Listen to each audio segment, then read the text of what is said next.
Kami sambut firman Tuhan hari ini dengan penuh sukacita. Kami percaya Engkau menaungi kami dan Roh-Mu yang kudus hari ini mengerjakan pekerjaan besar di tengah-tengah kami. Kami sambut sukacita di dalam firman Tuhan. Setiap kita yang siap mendengarkan, sama-sama katakan amin. Amin, amin, amin. Beri salam dulu kiri kanannya. Salam sehat untuk kita semua. Haleluya. Shalom. Ingat ya saudara, kita bersyukur sekali kita masih bisa beribadah ya. Bapak Ibu jangan pikir ini tidak sebuah anugerah juga bagi kita yang masih di Nias ini. Kalau kita mengingat teman-teman kita, saudara-saudara kita yang ada di Jawa, itu mereka sampai hari ini masih online saja. Mereka beribadahnya itu di rumah masing-masing. Saudara-saudaraku, ini sebuah hal yang patut kita syukuri dulu. Namun juga kita perlu berdoa terus, mohon belas kasih Tuhan mengenai kondisi pandemik yang hari ini makin merajalela. Dan saudara-saudara, banyak sekali kita sudah mendengar berita-berita bahwa banyak anak-anak Tuhan, hamba-hamba Tuhan, saudara-saudara kita yang lain di berbagai tempat yang dipanggil Tuhan meninggal karena COVID ini.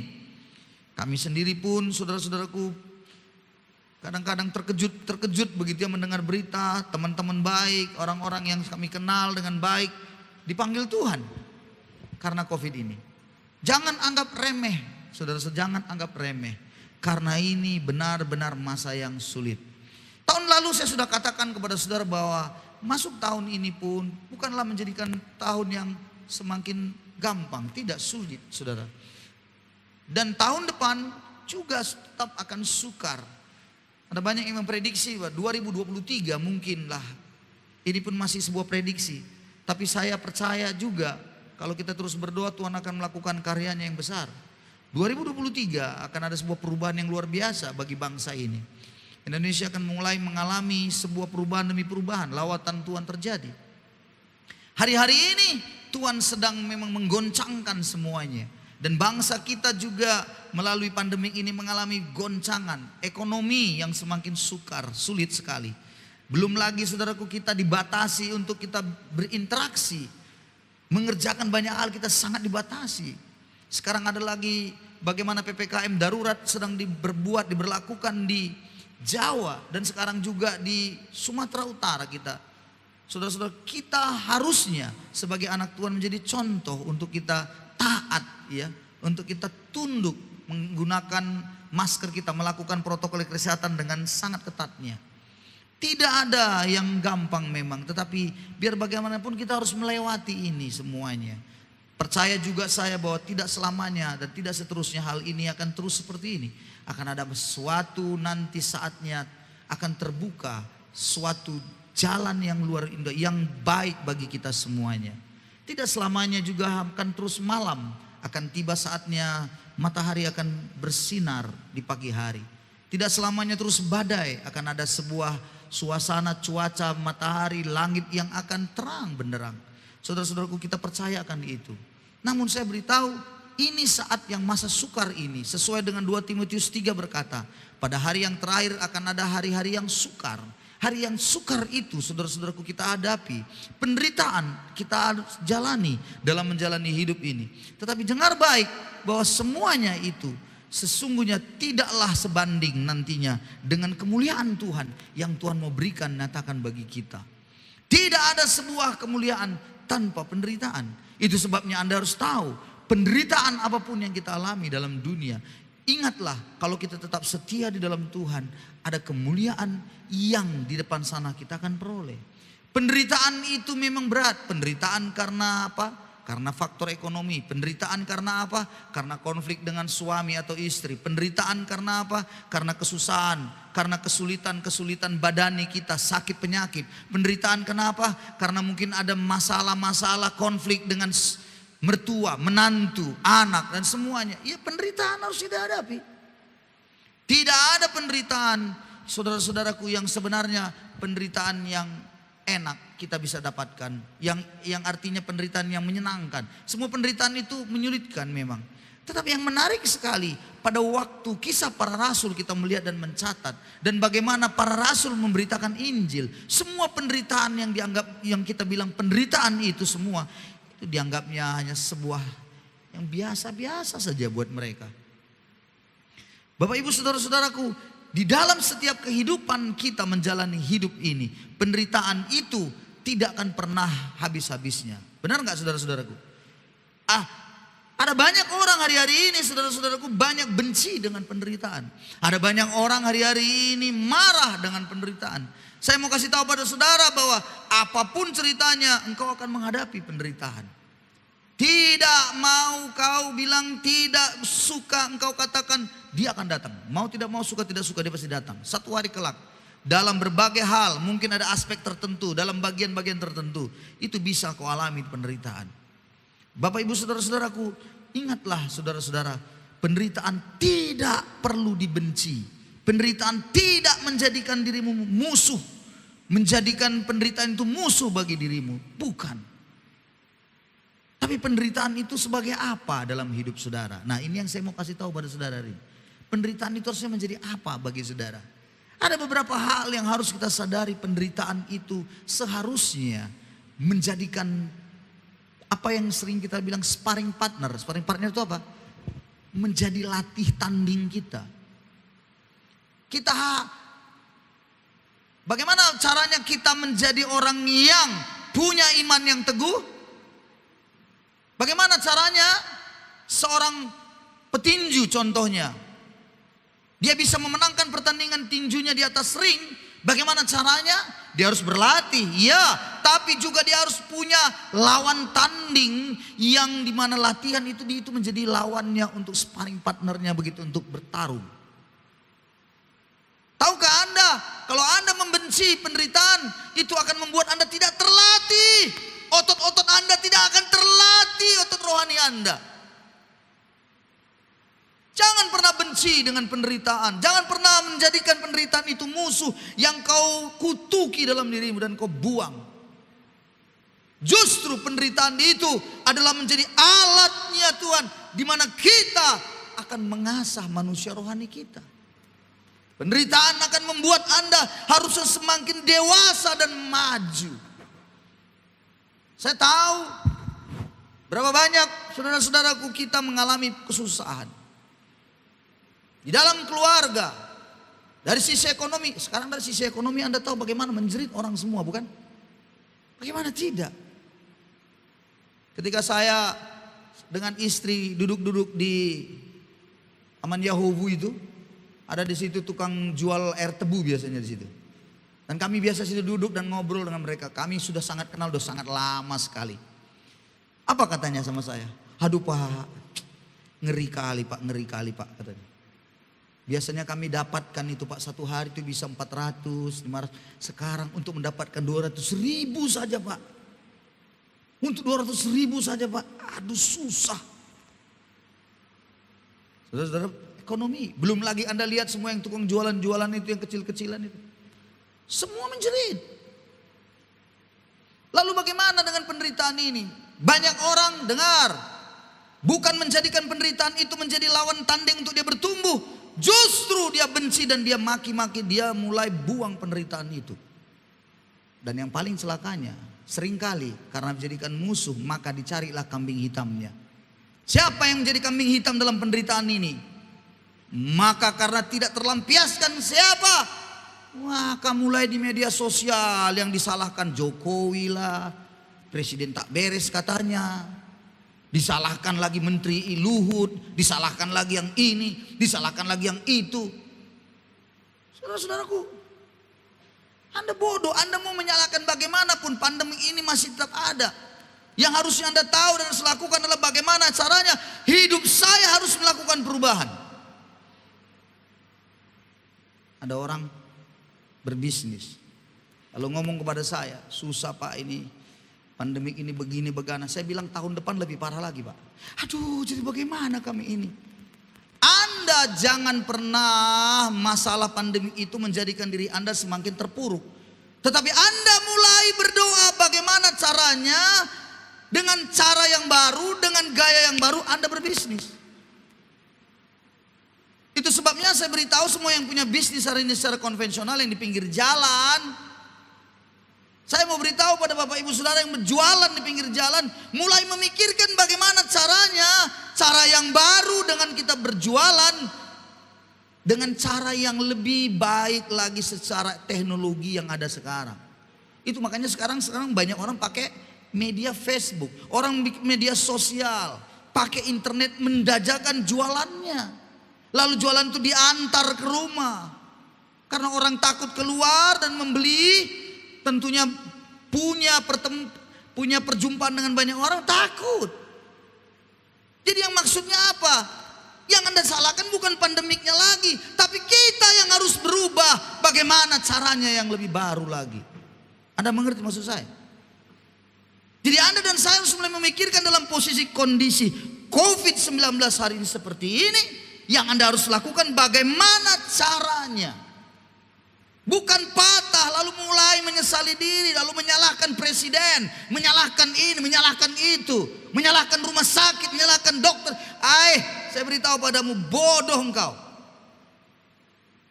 Engkau harus mulai berpikir dalam menghadapi ini. Saya di rumah sekarang, tidak bisa kemana-mana. Gerak saya dibatasi. Apa yang saya harus lakukan? Apa yang saya harus kerjakan dengan gerak saya dibatasi hari ini? Kalau saya jualan pisang goreng saya nggak laku-laku lagi. Dulu bisa 3 tandan, 4 tandan, 1 tandan pun sekarang susah kali misalnya. Anda harus mulai berpikir, bagaimana caranya? Mulai melakukan perubahan. Dan disinilah saudara-saudaraku, tingkat kedewasaan kita akan teruji.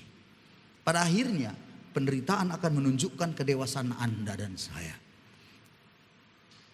Jadi pertama, jangan benci dengan penderitaan. Oke?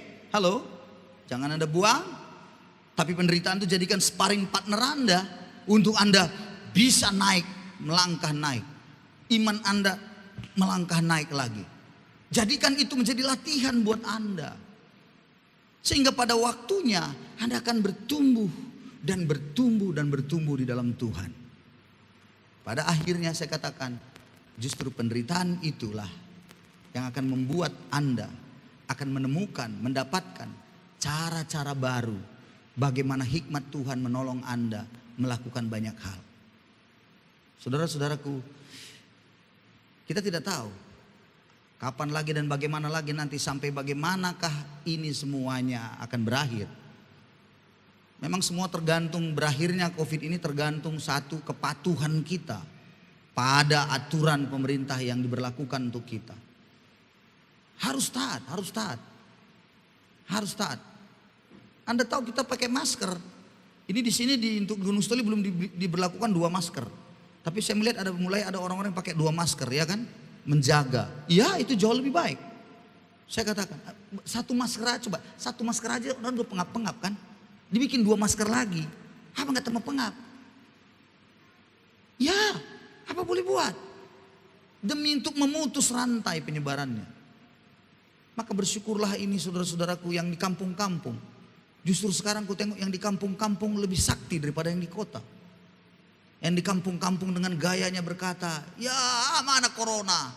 Ini obat corona. Apa? Tuak Nifar. Tapi kalau udah mati menggigil semuanya, baru tahu rasa. Ya obat corona, ya dalu-dalu ini corona, ya kawan. Anda pikir corona itu bisa ditaklukkan dengan Tuak Nifar itu? Mana ada ceritanya itu? Tapi ya itulah kita, kadang-kadang anggap sepele, anggap enteng. Tapi saudara-saudaraku, mari, apapun yang terjadi, penderitaan yang hari ini kita hadapi, saya tidak tahu apa penderitaan saudara, tapi buat saya penderitaan itu menjadikan kita harusnya semakin bertumbuh di dalam Tuhan, bukan membuat kita semakin terpuruk.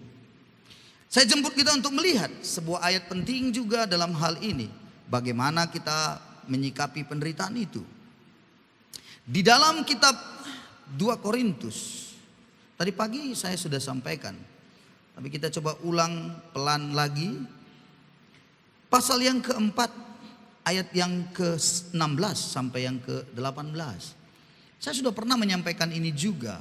Saya ingat apakah tahun lalu? Ya, saya rasa tahun lalu saya sudah sampaikan.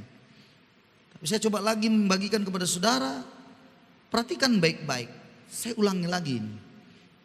2 2 Korintus pasal yang keempat ayat 16 sampai 18. Kita baca bersama-sama 2, 3 ya. Sebab itu kami tidak tawar hati, tetapi meskipun manusia lahiriah kami semakin merosot, namun manusia batiniah kami dibaharui dari sehari ke sehari. Sebab penderitaan ringan yang sekarang ini mengerjakan bagi kami kemuliaan kekal yang melebihi segala-galanya, jauh lebih besar daripada penderitaan kami. Sebab kami tidak memperhatikan yang kelihatan, melainkan yang tak kelihatan. Karena yang kelihatan adalah sementara, sedangkan yang tak kelihatan adalah kekal. Sebab itu kami tidak tawar hati. Sebab itu kami tidak tawar hati. Tawar artinya tawar, nggak ada rasa, ya kan? Tawar itu artinya ya seperti udah apatis gitu. Rasanya ya nggak ada guna, nggak ada rasanya kan, tawar gitu. Nah, kita coba belajar lihat ayat 16. Mulai dengan kata sebab itu. Apa sebab itu? Kita melihat kenapa sebab itu pada ayat-ayat di atasnya tentunya. Nah, pasal 4 kita lihat sebab itu apa? Ayat yang pertama. Pasal 4 itu, oleh kemurahan Allah kami telah menerima pelayanan ini. Karena itu kami tidak tawar hati.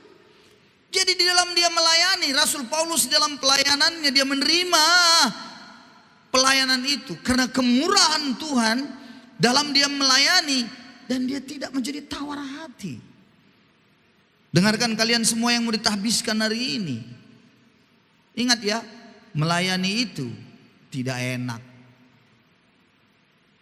Kadang-kadang orang berpikir yang dikejar tuh jabatan, bukan pertumbuhan rohani. Itulah celakanya hari-hari ini banyak gereja.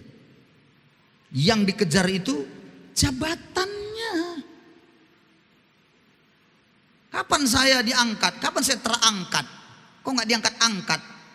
Apa yang mau kau angkat rupanya? Bukan itu yang dikejar. Sehingga ketika dia berasa bahwa dia sudah punya jabatan sebagai pejabat gereja, karena memang disahkan oleh gereja dia menjadi pelayan, barulah dia melayani ke sana kemari, kelihatan luar biasa. Yang dikejarnya itu dia melayani ke sana kemari untuk sesuatu yang supaya dilihat orang, tanpa pertumbuhan rohani. Kalau saya mau katakan, Anda harus mengejar bukan jabatan, tapi yang Anda harus kejar adalah pertumbuhan rohani. Pertumbuhan rohani itu akan sebanding nantinya juga akan datangnya jabatan. Orang sekarang tidak. Itu sebabnya saya selalu di dalam gereja kita, saudara-saudaraku, saya tahu Anda semua sudah bisa jadi pengkhotbah. Rata-rata kita, katakanlah mungkin kita berjemaat semua hari ini, seperempatnya mungkin saya katakan jumlah kita yang hari-hari mana kita beribadah bisa jadi pengkhotbah.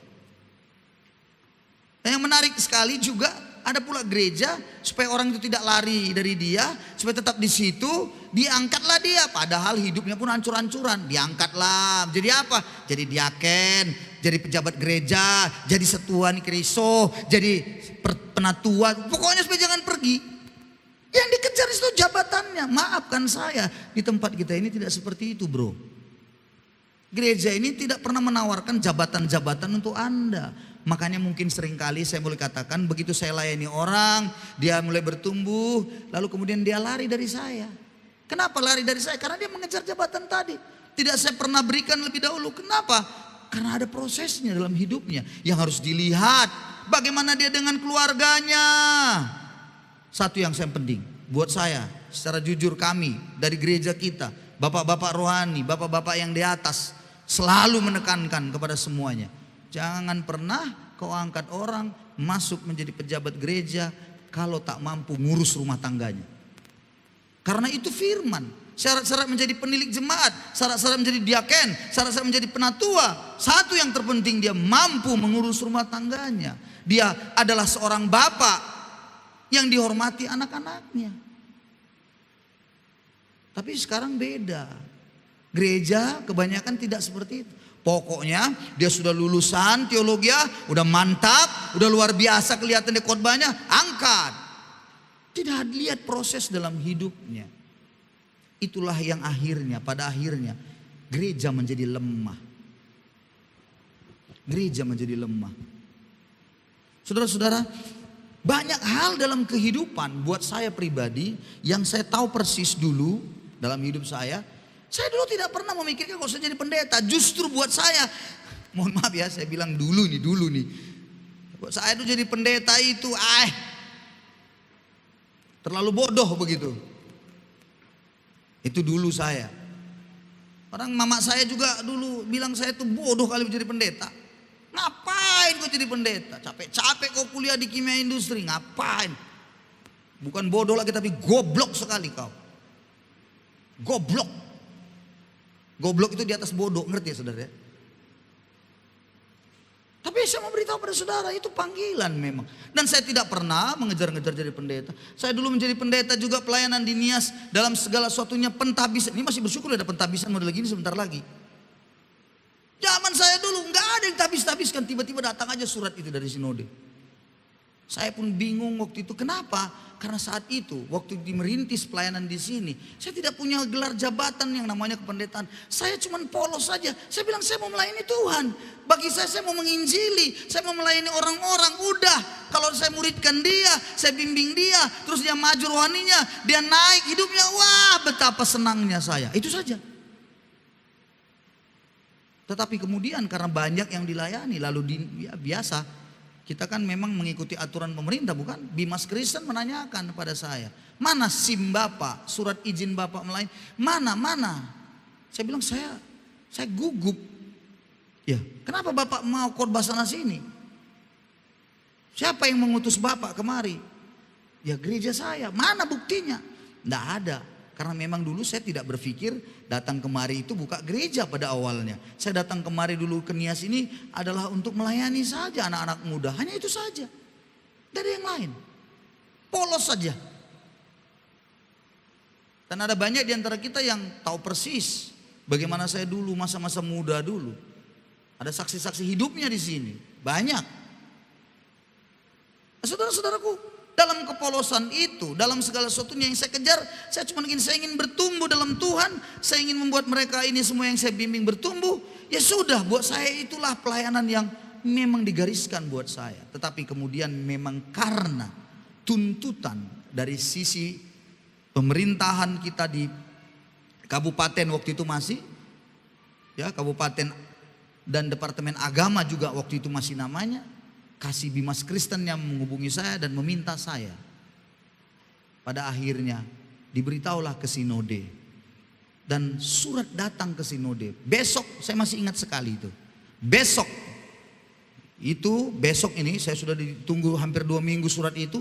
Besok terakhir saya dipanggil di dinas. Kalau tidak, maka apa yang saya lakukan, persekutuan yang ada waktu itu dianggap ilegal dan segera harus ditutup. Tidak ada izinnya.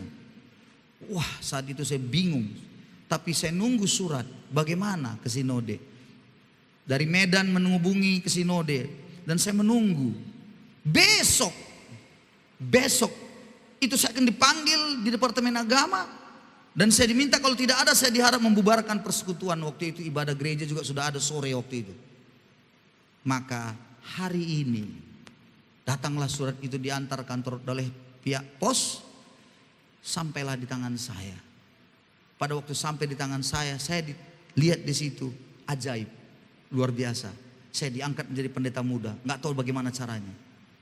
Aku tengoklah di situ, oh Tuhan, pendeta muda tiba-tiba, haleluya. Nggak ada didoa-doakan, mereka kan enak didoa-doakan ini. Dulu nggak ada saya, oke lah. Tetapi dengan surat sakti, selembar surat sakti itulah, besok saya datang ke Bimas Kristen. Ini Pak surat saya Pak. Bimas membaca, jelas di situ. Saya ditugaskan di Nias, langsung di Nias. Waktu dibilang begitu, wah, oh ini boleh Pak. Ini yang kami minta, fotokopi Pak. Rangkap 5. Biar nanti kita arsipkan dan kita kirim juga ke berbagai kecamatan kalau memang Bapak pelayanan. Wah, saya senang sekali. Dan akhirnya tanggal 22 Agustus 1996 keluarlah surat tanda lapor gereja ini di Bimas Kristen. Menjadikan kita terdaftar untuk masuk di Nias. Dan tidak ada yang bisa menghalangi lagi memberitakan Injil di bawah naungan Gereja Kristen Baitani di seluruh Nias ini. 22 Agustus itulah sebenarnya sebagai hari ulang tahun gereja ini setiap tahunnya. Tahun 96 dan sekarang tahun berapa ini? 2021. Berapa tahun itu ya? Hah? 25 tahun kurang lebih. Seperti itu juga lah 25 tahun, seperti itu juga lah saya ada di Nias ini. Mungkin ada di antara saudara yang lahir pun mungkin belum waktu itu. Mungkin masih dalam embrio, itu pun belum ada, masih hilang. Tadi mana? 25 tahun yang lalu. Nah, saya mau katakan kepada saudara, itulah yang namanya pelayanan. Dan saya menerima oleh karena kemurahan Tuhan. Sama seperti Paulus berkata, karena kemurahan Tuhan. Dan yang diperlukan adalah tidak menjadi tawar hati. Dengar semuanya yang hari ini mau ditabiskan. Anda tidak boleh menjadi manusia yang tawar hati dalam melayani. Mengapa? Karena akan nanti ada penderitaan, akan ada kesusahan. Mari kita lihat masih dalam satu kalimat itu ya, sebab itu tadi. Ayat yang ke-8. Dalam segala hal kami ditindas namun tidak terjepit. Kami habis akal namun tidak putus asa. Kami dianiaya namun tidak ditinggalkan sendiri. Kami dihempaskan namun kami tidak binasa. Kami senantiasa membawa kematian Yesus dalam tubuh kami, supaya kehidupan Yesus juga menjadi nyata di dalam tubuh kami. Kami dihempas, ditindas, dianiaya. Itulah penderitaan. Tetapi Paulus tidak menjadi orang yang tawar hati karena penderitaan. Anda pernah nggak dianiaya? Halo, pernah? Belum pasti. Atau mungkin sudah ada juga satu dua. Pernah dihempaskan? Mungkin Anda belum seperti Paulus. Mungkin kita juga, saya bisa katakan belumlah seperti Paulus. Rasul yang hebat ini. Saudara-saudaraku, tetapi dia berkata, sebab dia menerima pelayanan, lalu kemudian dia mengalami aniaya gara-gara melayani, ditindas. Namun kemudian apa dibilang? Tidak tawar hati. Kami tidak tawar hati. Jadi Anda dan saya dalam mengalami penderitaan, jangan pernah tawar hati. Jangan pernah Anda ketika menerima penderitaan itu Anda mudah menyalahkan orang lain. Menyalahkan keadaan, menyalahkan situasi, menyalahkan Tuhan. Menyalahkan siapapun. Jadikanlah penderitaan itu menjadi alat Tuhan untuk kita. Supaya kita juga berintrospeksi diri. Supaya kita mengevaluasi diri. Jadi alat Tuhan itu untuk kita. Selanjutnya, tetapi meskipun manusia lahiriah kami merosot, namun manusia batiniah kami dibaharui dari hari ke hari. Wow, haleluya. Rupa-rupanya dalam masa-masa penderitaan itu, Rasul Paulus berkata, manusia batiniahku dibaharui dari hari ke hari. Itu yang saya katakan tadi, jangan pernah alergi dengan penderitaan. Justru penderitaan itu adalah alat Tuhan untuk ada memperbaharui manusia batiniah Anda dari hari ke hari. Saya masih ingat sekali dulu dalam masa-masa susah dan sukarnya ada di Nias pada awalnya dengan penderitaan yang begitu hebat, berat sekali. Apa yang dilakukan? Apa yang saya lakukan? Yang dilakukan adalah masuk ke dalam kamar dan mulai terus bergumul di dalam doa. Manusia batiniah itu terus diasah oleh Tuhan. Dan saya terus membawa diri saya pelan tapi pasti. Disitulah saya belajar memperbaharui diri saya. Manusia batiniah saya dibarui dari hari ke hari. Kalau kita ada sampai hari ini, dengan bangunan yang seperti ini, dengan kebaktian kita yang sudah seperti ini, kemudian lagi ini sekarang kita membangun lagi dengan luas tanah di mana-mana yang kita hari sekeliling kita ini sudah ada. Belum lagi mau dibeli lagi tanah samping kiri kanan. Itu semua itu kerinduan, planning. Anda tahu semua itu kenapa semua bisa begitu? Semuanya hanya karena Tuhan, kemurahan Tuhan saja. Tapi Anda tahu penderitaannya? Orang sekarang suka melihat bagaimana kita sekarang. Tidak mau melihat bagaimana prosesnya. Ada banyak hamba Tuhan hari ini ingin melihat seperti hamba Tuhan itu sekarang. Dia tidak melihat bagaimana proses perjalanan hidup hamba Tuhan itu. Kenapa dia bisa sampai seperti itu sekarang ini? Maaf ya saudara, betapa banyaknya orang-orang yang iri. Orang-orang yang iri yang selalu melihat ketika seorang hamba Tuhan diberkati. Mulai merasa iri, bagaimana dia pasti ambil uang, bagaimana begini, bagaimana. Dia tidak tahu proses yang panjang yang digelutinya.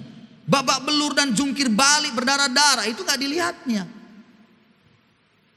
Makanya sekarang banyak lulusan-lulusan STT yang selalu saya katakan tidak siap.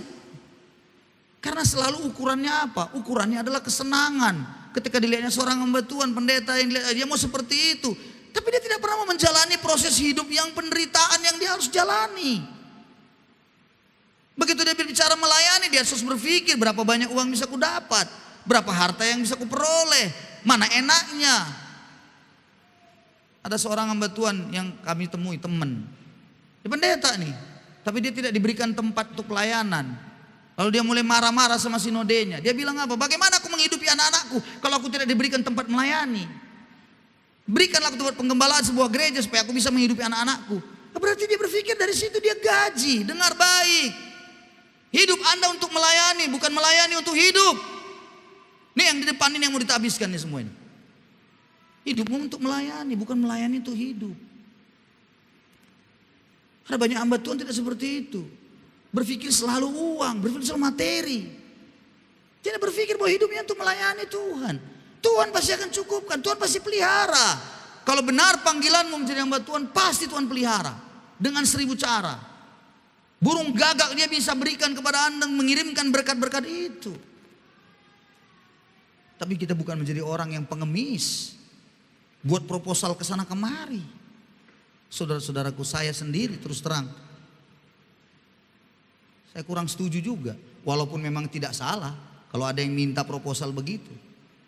Anda lihat bangunan kita di belakang, nggak ada tuh proposal ke sana kemari. Panitia itu nggak ada, itu kirim sana kirim sini, sorongkan proposal sampai masuk pula kemana? Ke toko-toko minta proposal, ke toko-toko minta uang. Mohon maaf ya, kita bukan pengemis. Tuhan kita bukan pengemis. Halo. Semuanya itu dikelola coba dengan baik. Nah, saya selalu berkata kepada bendahara, benar-benar keluar pengeluarannya dengan baik. Dipertanggungjawabkan bukan saja kepada DP 2K atau orang-orang tertentu di gereja, tapi kepada Tuhan. Jangan main-main. Dan saya sendiri mau berkata kepada saudara, kalau dihitung dari sisi perpuluhan saja, ini kalau gereja-gereja lain nih, perpuluhan sampai puluhan juta. Tengok, Anda lihat tuh, semalam kita koleknya berapa? Belum lagi kadang-kadang yang transfer lewat rekening, puluhan juta.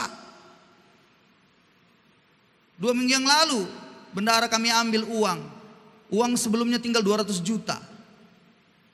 Lalu bendahara bilang, kita ambil, ini kita harus ambil Pak, karena kita mau beli lagi bahannya. Ayo kita ambil, ayo. Karena harus tanda tangan saya juga. Gak boleh 1 orang.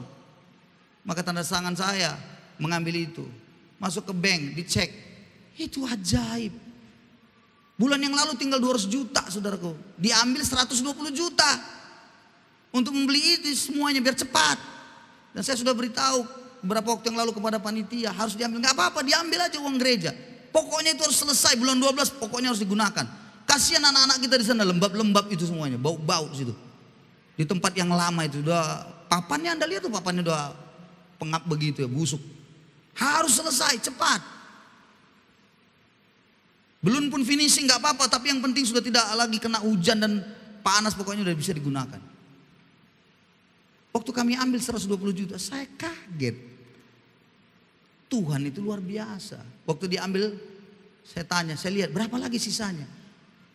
Sebelumnya sisanya itu kan 200 juta, diambil 120 juta, harusnya tinggal berapa? 80 juta. Ajaib, waktu diambil 120 juta, diprintkan, uangnya di dalam berapa? 185 juta. Udah diambil 120 juta. Saya bilang sama bendahara, ajaib Tuhan, luar biasa. Itu tidak ada loh persembahan Anda dari yang kita bersembahkan gitu, nggak ada dari situ diambil. Itu kan ada aja yang transfer. Sampai kadang-kadang bingung, siapa yang transferkan itu semuanya? Saudara-saudara, ada mungkin orang-orang tertentu yang tidak perlu tahu dia namanya. Dia nggak perlu besar-besarkan namanya, dia transferkan saja. Kan ada seperti itu bukan? Nah kita bukan tipe orang yang begini. Dengar nih semua hamba Tuhan ini yang akan melayani, yang saya habiskan hari ini. Kita menjadi hamba Tuhan melayani itu. Bukan melayani untuk hidup sebenarnya, tapi hiduplah untuk melayani. Jangan pernah tawar hati dengan semua kesusahan yang kita alami. Penderitaan yang kita alami. Anda melihat saya ketawa, tapi Anda tidak tahu penderitaan saya. Anda melihat saya mungkin bersenang dengan istri, ketawa kami. Tapi hanya kami lah. Jangankan gitu, anak kami pun tidak tahu betapa penderitaan kami. Ketika anak kami bilang, "Pak, aku kuliah di sini, Pak. Aku mau yang ini yang terbaik." Oke. Oke aja nih semuanya itu, nggak ada ceritanya nggak oke. Oke. Tapi begini Pak ya, begini. Siap. Siapnya aja nih, siap itu. Ku bilang pokoknya jelas, tak jual nanti lele semua selesai. Jangan khawatir pokoknya. Anda tahu, Anda berpikir tuh gak penderitaan buat saya? Itu berdoa itu sama istri, sama Tuhan, anakku mau kuliah di sini Tuhan. Lele dijual pun sebenarnya masih kurang, kan begitu kira-kira. Tuhan bagaimana caranya ini Tuhan? Anda pikir tuh gampang apa? Butuh puluhan juta. Anak saya bilang, "Pak, aku mau gini, nggak lewat aku di ITB." Ya udah nggak apa-apa. Jadi kamu di mana? Mau ku tes lagi nih Pak. Di mana? Brawijaya. Di ITS. Lalu di mana? Telkom. Tes saja. Saya bilang, tes semua, kau tes semuanya. Di mana nanti kau sangkut? Disitulah kau. Tes saja di mana kau suka, di mana yang kau tahu. Iya Pak, aku nggak mau yang teknik yang lain. Pokoknya aku teknik fisika. Silahkan tes. Di mana? Sangkut nanti di mana? Di situ. Sangkutlah kau di situ. Berarti itulah dia. Oh tes semuanya, tes semuanya. ITB kalah. Nah, tes lagi Brawijaya kalah. UGM kalah. ITS, menang Pak aku ITS Pak Surabaya. Menang lagi aku Pak ini Pak di Telkom. Yang mana? Kau pilihlah yang mana tempatmu itu. Tapi Surabaya paten ini Pak begini. Terserahmu. Mau paten di mana terserahmu. Tapi Telkom pun paten juga nih Pak. Mana kau rasa? Lalu mulai hitung dia. Uang kuliahnya Pak samanya ini. Ya iya kalau uang kuliah sama di mana? Dicek lagi. Pak Telkom rupanya swasta terbaik nomor 1 di Indonesia sekarang. Sukamu. Mau di mana? Anda tahu kata sukamu itu di sini sudah bingung tuh. Tuhan, gigi palsu dijual pun Tuhan, kurang, begitu kan? Tapi sekali lagi saya selalu berkata, aku percaya, berharap saja pada Tuhan. Tuhan pasti tolong. Saya selalu bilang padanya, makanya andalkan Tuhan, jangan andalkan bapakmu. Kalau bapakmu yang model gini jangan kau andalkan, andalkan Tuhan. Lalu dia bilang, udah Pak, aku di Telkom aja. Oke, cocok juga, kakaknya dekat juga dengan dia di situ. Ya udah, kamu di Telkom. Ya udah, universitas terbaik. Kau bilang, ya udah, nggak apa-apa. Teknik fisika aku Pak, siap, hajar terus. Pokoknya duitnya Pak, bagaimana gini? Gampang itu Tuhan atur. Pokoknya mainkan. Saya langsung bilang, tahu gaya anak muda kan begitu kan? Hajar. Pak kemana? Hajar saudara-saudara, bayar. Waktu bayarnya itu Anda tahu? Tuhan. Berapa kali bisa bayar? Katanya bisa nyicil Pak 3 kali. Oke, cicilan pertama selesai dulu. Haleluya, haleluya. Masuk cicilan kedua, selesai juga. Dia atur Tuhan juga. Terbayar juga. Saudara-saudara, itulah hamba Tuhan. Bukan Anda main-mainkan dengan segala cara. Makanya kadang-kadang ada orang yang selalu melihatnya, karena saya lihatnya senang, ketawa. Ketawa. Jangan bilang tidak ada penderitaan. Semua kita punya penderitaan. Cuman kita ada masing-masing porsinya dan di bagian area-area tertentu. Ada penderitaan Anda di dalam rumah dengan suami, dengan istri. Ada penderitaan Anda dengan mertua, dengan menantu. Ada penderitaan Anda dengan orang lain, saudara, talifu sekampung, apa. Ada penderitaan karena ekonomi. Ada penderitaan karena penyakit. Ada entah apa jenisnya. Tapi menurut ayat ini, penderitaan itu, ayat yang ke-17, dikatakannya penderitaan ringan yang sekarang ini. Ringan. Bagaimana Paulus bilang ringan? Dianiaya, dihempaskan. Udah begitu lagi dia mau ditindas. Sampai bingung, pusing pasti itu. Bagaimana itu dia ngalami. Tapi dia berkata, penderitaan ringan. Penderitaan ringan. Jadi Ina Priscilla, apapun keadaannya di sana di Alasa, penderitaan ringan itu, Ibu. Amin, Ibu. Ya. Jangan bilang, aduh, ngeri kali jemaat ini semuanya. Tidak mengerti, semua susah. Penderitaan ringan. Penderitaan ringan.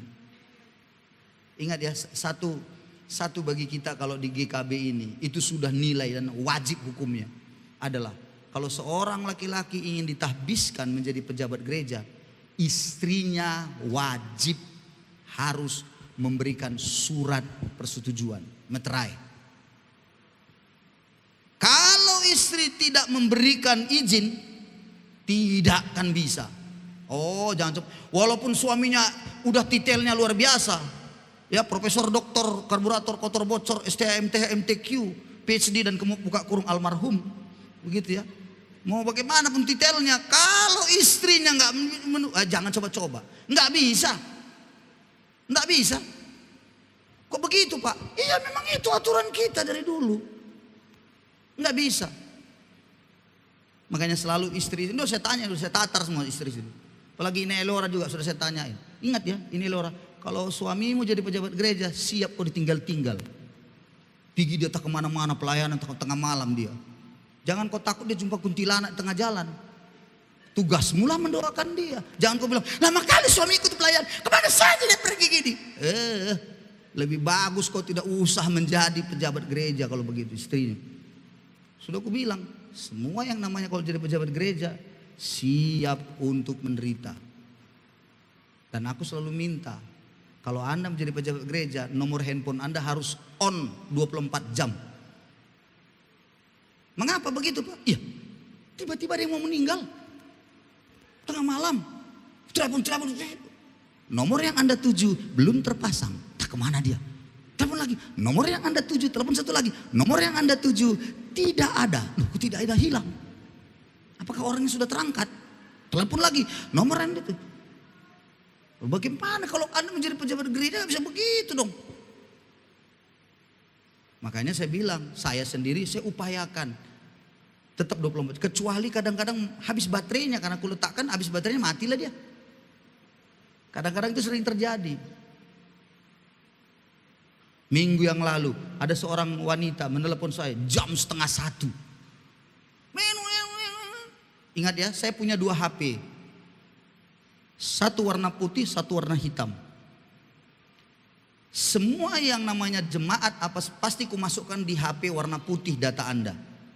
Sedangkan yang hitam itu kumasukkan juga, tapi ini biasanya yang hitam urusan bisnis. Jadi HP saya yang putih itu urusan surgawi dan yang hitam duniawi. Loh, iya gak percaya, Anda boleh lihat kalau HP saya itu masih 2. Loh, Pak, pesan lele. Pak bilang, gak akan ku jawab yang putih itu, pasti ku jawab pakai yang hitam. Pak, ada gak ini, Pak? Apa itu sering? Minyak karo. Oh, mana tuh, Pak? Pasti pakai yang hitam lebih bagus. Karena itu bisa. Tapi kalau, Pak, anakku mau mati, Pak, bagaimana gini? Yang putih Anda telepon. Pasti. Yang selalu on fire 24 jam on airnya itu yang putih. Jadi itu hidup terus. Minggu yang lalu hidup tiba-tiba 12:30. Udah bangun saya. Tuhan. Ini anak yang saya bimbing dulu. Kenapa dia ini?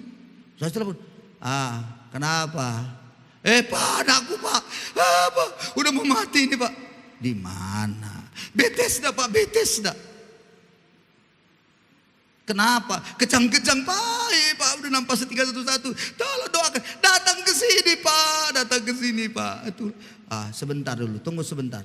Kau fotokan dulu muka anakmu itu. Fotokan sekarang, kasih sama saya, biar kau doakan dari sini. Iya, Pak, iya. Seret, dikasihnya fotonya kan, ku tengok anaknya. Saya doa sebentar. Bukan karena setan. Aku tahu dia takut itu. Anak itu, ibunya itu, mamanya itu takut pasti ini karena dibuat setan ini. Langsung saya jawab, anakmu itu ada virus bakteri di dalam tubuhnya. Hasil doa saya, sudah Infus sudah masukkan, nanti sembuh itu besok. Udah cek darahnya ya, cek lab. Dia bilang, iya Pak, gak jadi Bapak datang. Enggak, tidur aku, gue bilang. Apa sama aja, gue pikir doain ke sana dengan itu kan. Ya sudahlah, di telepon, nggak saya angkat, bilang ada tidur aku. Oh capek kali aku le. Besoknya saya tanya, saya mulai lagi. Saya mulai WhatsApp pagi-pagi jam 7:30. Bagaimana keadaan anakmu? Pak, puji Tuhan udah turun demamnya Pak, begini Pak. Syukur Pak. Bapak datang kan gini. Nggak ada gunanya, aku udah doa dari sini. Lalu bagaimana ini Pak? Sembuh. Coba hasil labnya udah? Belum Pak, nanti malam kelihatan. Besok pagi, karena baru semalam. Oke, besok saya bagaimana? Iya Pak, anak saya tipus. Saya bilang, itulah. Lalu saya mulai salahkan dia. Yang salah kalau anakmu tipus, yang salah kau. Kau kasih makan apa anakmu? Pasti Indomie terus kan? Tipus lah. Pak, Bapak inilah, udah mulai dia bingung menjawabnya. Udahlah, bertobatlah kau. Sembuhnya anakmu itu nanti. Saudara-saudara, dari kejadian itu saya semakin mengerti bahwa hamba Tuhan juga ada batasnya, ya kan? Saya juga ada batas yang penting. Ada orang-orang tertentu yang sebenarnya yang dia harus pikirkan lebih dahulu adalah bagaimana dia mendoakan anaknya supaya dia sembuh. Itu yang saya mau ajarin dia. Bukan langsung seperti kayak panik. Kita kan suka gitu kan. Wanita itu pasti suka panik. Belum apa langsung ketakutan. Langsung begitu. Mak, aku kecelakaan Mak. Ini aku tabrakan. Anakku udah di rumah sakit ya, udah mati dia. Panggilnya anaknya semuanya. Tolong, udah di rumah sakit dia begini. Sudah dia udah gini. Anaknya bingung. Kenapa Mak bilang di rumah sakit? Pasti kau sudah mulai masuk kan. Udah jangan-jangan kau sudah diopnami begini. Kalau aku udah di rumah sakit dibawa, mana bisa aku telepon Mama? Masih sadarnya aku masuk telepon. Oh iya ya. Itulah kan panik dia. Saudara-saudaraku, apa yang saya mau katakan dari situ lagi? Satu. Dari apa yang saya sampaikan kesaksian tadi. Kalau Anda mengalami penderitaan apapun, waraslah Anda. Jangan panik. Jangan menjadi orang yang stres. Karena semua itu penderitaan Kalau ringan stres enggak ya? Enggak. Kenapa? Kena COVID dia. Kena COVID ya Tuhan. Kena COVID. Aduh ya Tuhan, mati lagi. Padahal tenang-tenang aja. Udah panik duluan. Dari penderitaan kita rasa. Kenapa Mama itu? Kena COVID. Aduh matilah dia gini. Aduh saudara-saudaraku. Buang. Anda harus mulai berpikir yang baik. Bagaimana caranya supaya kita menganggap penderitaan itu penderitaan yang ringan? Ayat itu berkata, manusia batiniahnya dibaharui dari hari ke hari. Saya akhiri hari ini. Saya berharap apapun kesusahan penderitaan yang kau alami, penderitaanmu itu adalah penderitaan ringan. Tergantung memang mengapa menjadi penderitaan ringan bagi Paulus. Karena manusia batiniahnya hidup atau dibaharui dari hari ke hari. Kalau manusia batiniahmu tidak dibaharui dari hari ke hari, maka penderitaan yang kecil pun, yang hanya digigit semut pun, engkau sudah anggap itu penderitaan yang sangat berat. Saya akhiri. Hari ini saya minta penderitaan ringan yang hari ini katanya dialami itu tidak sebanding atau melebihi lagi nanti kemuliaan yang akan kita peroleh nantinya. Maka kesimpulan terakhir adalah tidak ada kemuliaan tanpa penderitaan. Jadi kalau Anda mengalami kemuliaan, rindu akan kemuliaan, hadapilah semua penderitaan. Dengan cara bagaimana kau menghadapinya? Manusia batiniahmu baharuilah dari hari ke hari. Bagaimana membaharui manusia batiniah? Karena dia manusia batiniah, maka manusia batiniah itu hanya bisa diisi oleh yang berbentuk ilahi.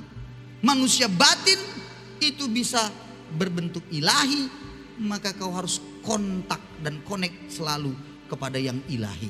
Itulah Tuhan Yesus kita, Allah kita yang heran. Selalulah engkau bangun hubunganmu dengan Tuhan dalam hidupmu setiap hari. Waktu Yesus mengajarkan bagaimana cara berdoa, Dia berkata dalam Matius pasal 6, dan kalau kamu berdoa, masuklah kau ke dalam kamarmu, tutuplah pintu, dan berdoalah kepada Bapakmu, maka Bapakmu di tempat tersembunyi akan mendengar dan menjawab doamu. Apa maksudnya? Kalau engkau berdoa, masuklah ke dalam kamar, tutuplah pintu. Itulah yang disebut dengan membangun hubungan intim dengan Tuhan. Bangunlah hidupmu terus dengan sebuah persekutuan. Pujian penyembahanmu dinaikkan. Dalam masa-masa engkau hari-hari ini sedang berada di rumah. Banyak waktu-waktu kita ada di rumah karena memang kondisi pandemik ini. Saatnya lah sekarang buat kita semua untuk memperbaharui manusia batiniah kita dari hari ke hari.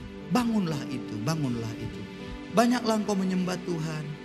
Banyaklah engkau membaca firman. Banyaklah engkau berkata-kata dengan Tuhan.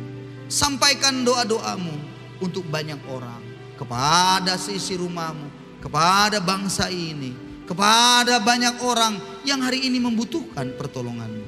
Mari kita datang hari ini juga. Saya minta, sebelum kita melakukan pentahbisan ini, saya minta hari ini semua kita berdoa sejenak, menyembah Tuhan sejenak. Tundukkan kepalamu dan datang pada Tuhan hari ini.